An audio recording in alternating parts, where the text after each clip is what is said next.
Hi friends and relatives, இந்த வீடியோவில் எங்கள் வீட்டில் எப்படி முறுக்கு அதிரசம் பண்ணுவோங்கிறத உங்களோட ஷேர் பண்ணியிருக்கேன். ஸோ வீடியோவை ஸ்கிப் பண்ணாமல் பாருங்கள்.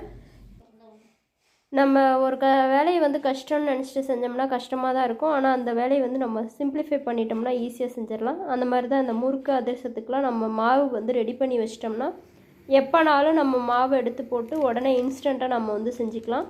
அதுக்காக நம்ம மாவு ரெடி பண்ணணும். ஃபஸ்ட்டு இந்த அதிரசம் எப்படி மாவு ரெடி பண்ணணுங்கிறத நான் ஆல்ரெடி சேனலில் வீடியோ போட்டிருக்கேன். அந்த வீடியோவில் நான் மாவுக்கு என்ன அளவில் வெல்லம் எடுத்து செய்யணும் அப்படிங்கிறதெல்லாம் நான் சொல்லியிருக்கேன்.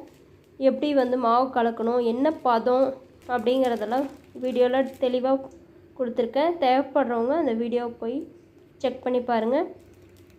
இந்த அதிரசத்தில் நம்ம வெல்லம் கலந்து செய்கிறோம். நம்ம வெள்ளை சர்க்கரை யூஸ் பண்ணாத ஸ்வீட்டு இதுதான். ரொம்ப ஹெல்த்தியானது. ஸோ எல்லாருமே ட்ரை பண்ணி பாருங்கள். எல்லாருக்கும் பிடிச்ச ஒன்று.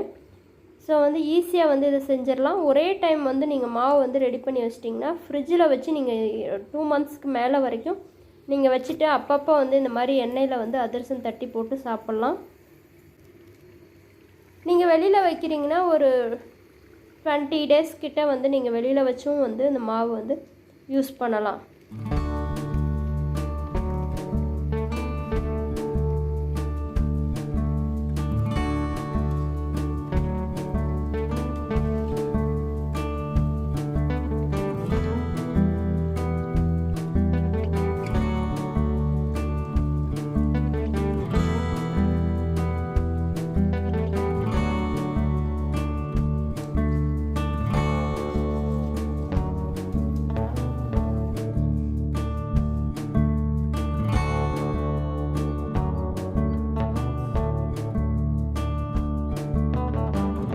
முறுக்குக்கு நம்ம பச்சரிசி எடுத்து நல்லா கழுவிட்டு காய விட்டுறணும். இந்த மாதிரி ஒரு ஒயிட் கிளாத் போட்டு நல்லா வெயிலில் நல்லா பரப்பி விட்டு காய விட்டுறணும்.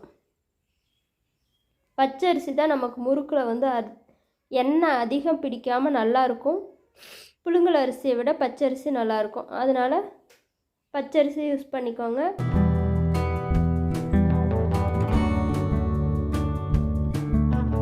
இப்போ இது நல்லா காயட்டும்.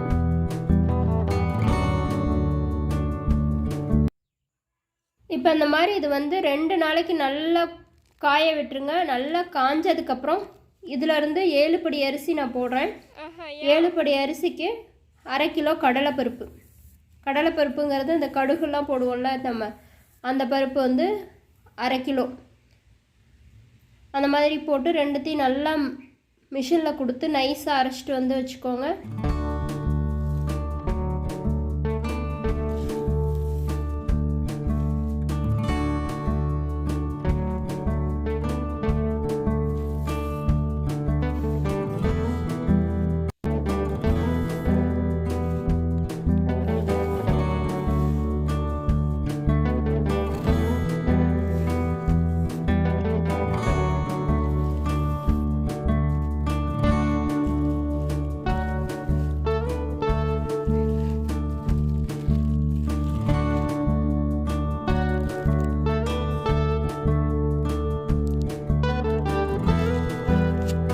இந்த பருப்பு அதிகம் போட்டாலும் நமக்கு சீக்கிரம் முறுக்கு வெந்து வராது. அதுவும் இல்லாத நல்லா கிறிஸ்பியாகவும் இருக்காது. அதனால் நீங்கள் இந்த அளவில் போட்டுக்கோங்க, நல்லாயிருக்கும். இப்போ மாவு நம்ம அரைச்சி எடுத்துகிட்டு வந்தாச்சு. இங்கே பாருங்கள், இந்த அளவுக்கு நல்லா நைஸாக இருக்குது. இதை நம்ம எடுத்து போட்டு இதுக்கு தகுந்த மாதிரி நம்ம காரத்துக்கு தகுந்த மாதிரி மிளகாய் பொடி, தனி மிளகாய் பொடி, உப்பு, அப்புறம் ஓமம், முறுக்குக்கு போடுற ஓமம், இதை 3த்தையும் சேர்த்துட்டு நம்ம தண்ணி விட்டு பிசைஞ்சு நம்ம முறுக்கு போட்டுடலாம்.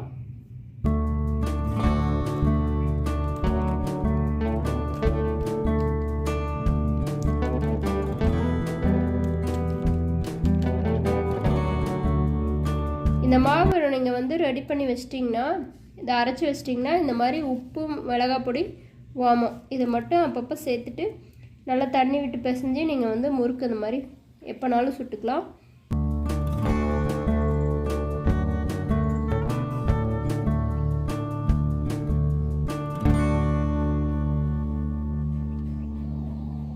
நீங்கள் எண்ணெயிலே வந்து புழிஞ்சி விட்டாலும் விடலாம்.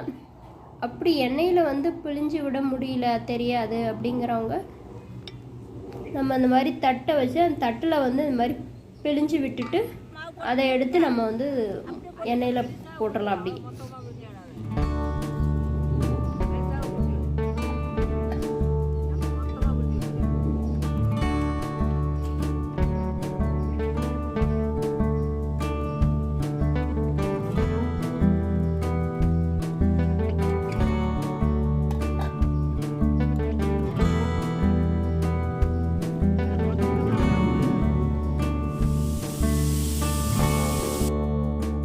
முறுக்கு பண்ணும்போது ஒரு ட்ரிக் என்னென்னா, முறுக்கு வந்து சவுச்சவுன்னு இருக்குன்னா அதில் வந்து கடலை மாவு அதிகமாக இருக்குன்னு அர்த்தம். முறுக்கு ரொம்ப ஹார்டாக இருக்குன்னா அதில் கடலை மாவு கம்மியாக இருக்குன்னு அர்த்தம். அதுக்கு தகுந்த மாதிரி கொஞ்சமாக வந்து 1 ஸ்பூன் 2 ஸ்பூன் வந்து கடலை மாவு கூட்டியோ கரைச்சியோ வந்து நீங்கள் சேர்த்துக்கோங்க. நம்ம சமையலை பொறுத்த வரைக்கும் என்ன தான் வந்து நம்ம வீடியோவை பார்த்துட்டு இல்லை வந்து யாராவது சொல்லி செஞ்சாலும் நம்மளாக வந்து 2-3 டைம் வந்து ட்ரை பண்ணும்போது தான் நமக்கு வந்து அதில் கரெக்டாக வரும். எனக்குமே அப்படி தான். இது வந்து எங்கள் வீட்டில் எங்கள் அத்தை வந்து சொல்லி கொடுத்தாங்க. ஃபஸ்ட்டுலலாம் வந்து எனக்கு கரெக்டாக வராது. இப்போ வந்து நான் இதை கரெக்டாக எப்படி பண்ணணுங்கிறதெல்லாம் நான் தெரிஞ்சுக்கிட்டேன். அதே மாதிரி நீங்களும் வந்து ட்ரை பண்ணி பாருங்கள். ஓகே, வீடியோ வாட்ச் பண்ணதுக்கு தேங்க்யூ.